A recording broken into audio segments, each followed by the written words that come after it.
I saw a post the other day. A brand called SDC is announcing their 1440p OLED 720Hz monitor. Now, I don't know when that thing is coming out. I also don't know if it needs to downscale the res to run that fast, but it just goes to show how insane monitors have become. I mean, just 2.5 years ago, the best 1440p monitor you could buy was a 360Hz IPS, and it was over $1,000. Now I've got monitors like this casually dropping on my desk. 1440p OLED, 500Hz, and it's actually cheaper. This is the MSI 272QP, and the top comment I always see on monitors like this is, bro, 1440p 500Hz, no game can even run that.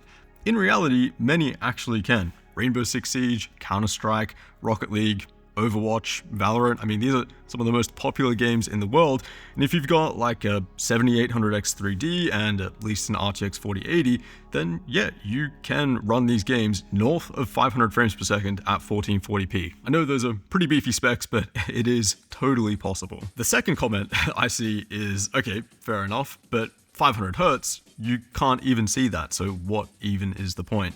Actually, I would be surprised if most people can't see 500Hz. To me, the difference between 240Hz and 500Hz is actually very similar, maybe even a bigger jump than 144 to 240. At 500Hz, you are getting some pretty unreal fluidity and responsiveness that really makes you not want to play on anything slower. The motion clarity, tracking moving targets, enemies almost look like they're moving in slow motion because you can see a lot more frames. Now look, you don't need 500Hz to get out of bronze, and I would actually agree that the sweet spot, kind of like where most of the aiming benefits are achieved, it's around 240Hz, at least for me anyway. But more than doubling that to land at 500Hz, yes, I mean, there is absolutely a visual noticeable difference, and hey, maybe that's worth it to you. For me it is, because I really enjoy esports games and just seeing them at that level. So 500Hz, insane. 1440p, even more insane. OLED, 0 millisecond response times. I mean, we're talking about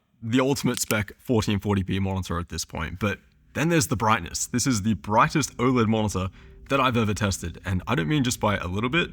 This thing pumps out over 300 nits. That's for a completely white screen on the default color preset. A little blurb popped up to disable the power saving, which I've selected just like I do on every other monitor. But yeah, over 300 nits here, which is a pretty big jump over every other OLED that I've tested. There's also no active cooling to achieve this. I also went back and retested it to make sure it didn't dim after a gaming session or something, but yeah, everything seems fine. The burn-in risk at this kind of brightness is a bit more of a concern, but MSI don't seem worried. They have a 3-year burn-in warranty for this monitor, and all of the burn-in prevention features are switched on by default, so just leave those on and keep an eye on it. This is also the first HDR True Black 500 certified monitor that I've tested. Most of them are True Black 400 certified at this point. If you don't know what any of this means, basically the HDR is really good. I compared it side by side to the Asus 480Hz OLED, which is also 1440p, and although oddly the peak brightness wasn't as good on this new model, the colors did seem a lot more vibrant, warmer, and just inky. That's partly due to the warmer color temp, which is mostly just a setting, but yeah, I would say it did look slightly more impressive. This monitor does also have a black frame insertion mode, which can run at up to 240Hz, which is useful in enhancing that motion clarity, but the brightness does get cut in half because 1 in every 2 frames is blank. One thing I will mention for those games, Apex, Battlefield, the finals,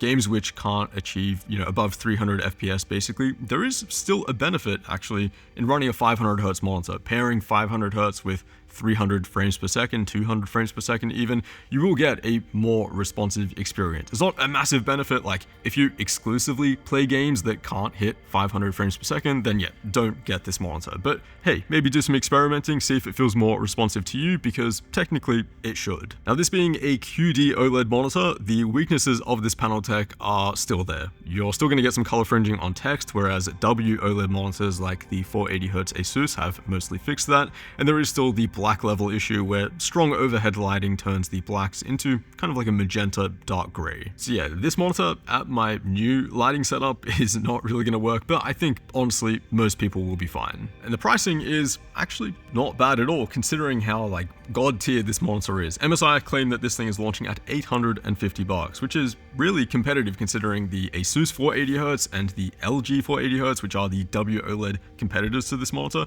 They're around $1,000, so I mean $150 off. That kind of puts this in the same price range as like 1080p 540Hz monitors, which is just insane to think about. If you're thinking about getting one of those 1080p TN 540Hz monitors, dude, just get this instead. It's in a completely different league. A couple things I will say I do like a little bit more on that Asus. I think it's the PG27 AQDP. The text clarity is a little bit better. I also personally prefer a semi-matte panel finish, just a personal preference, honestly.